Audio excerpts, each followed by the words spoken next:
Here is the summarized history of video games from the 1940s to the 1980s, done in 5 fast and insert adjective here minutes. Oh, I was supposed to insert an adjective there? The year is 1940s. Video games haven't been invented yet because there was a war or something. I'm not quite sure. The year is 1950. Video games now exist as Birdie and the Brain releases to arcades nowhere because arcades don't exist yet. Birdie the Brain is a game of tic-tac-toe, which is also playable on pieces of paper instead of a $1 million machine, but have fun, I guess. This game was created to test the abilities of Joseph Cates' Adatron tube and featured an AI that would play the game against you. The next year, in 1951, Nimrod was invented to play the game of Nim, which, if I'm reading this correctly, is boring as hell, along with every other game in the 1950s, so we're gonna go ahead and turn that time dial right there to 1960. Here, video game creators start to realize that fun is a key aspect in making games fun. Surprising. Space War is the leader of the Fun Brigade and begins the use of bright green lights that would dominate the arcade era. It would pit 2 players against each other in dogfight space combat and would lay the groundwork for competition-based games, as rich Harvard kids would use it to show off their gaming prowess in local tournaments. Following Space War, very little would go into the creation of video games due to the high price of computers and parts. A man named Ralph Baer would create some amazing gaming inventions during this time, like a functioning video game gun and a game called Chase, but his creations would go mostly unnoticed and completely unavailable to the public. So the industry would begin to drip dry as hope for video games began to wane.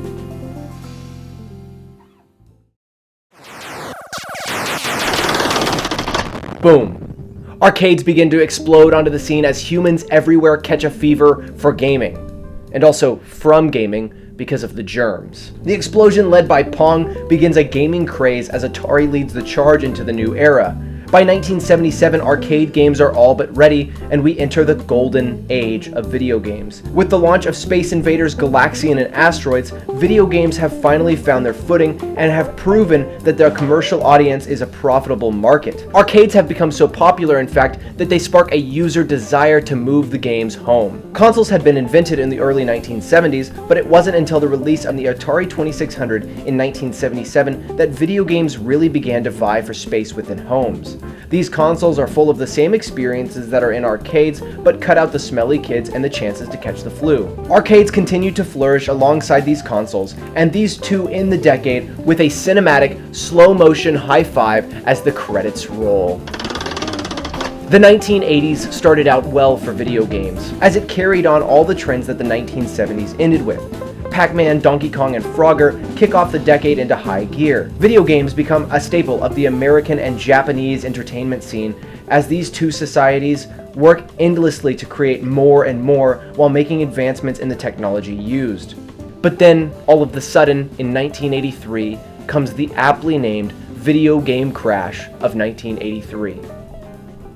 They couldn't have come up with a better name for that. Video game profits dropped 97% due to market saturation and a push to gaming on personal computers. Companies like Atari are crippled under the weight of the crash and never recover, probably for the best. Video games look like they might never come back. It's the end of the golden age of gaming.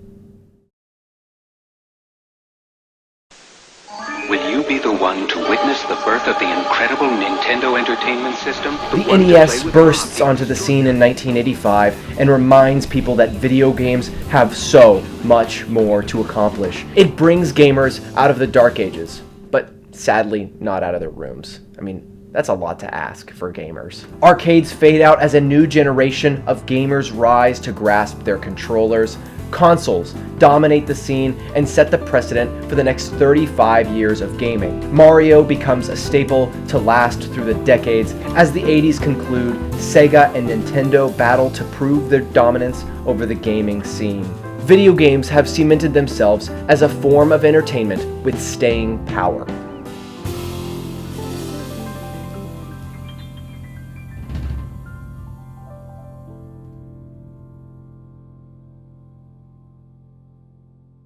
If you want to see part 2, please subscribe. That video might come out next week. I don't know. I have diarrhea brain. If you liked this video, press the like button. If you dislike, I'm going to punch you in the face. I'm gonna punch you in the frickin' face. You better not dislike this video. I don't want to see that. I don't want to see that crap.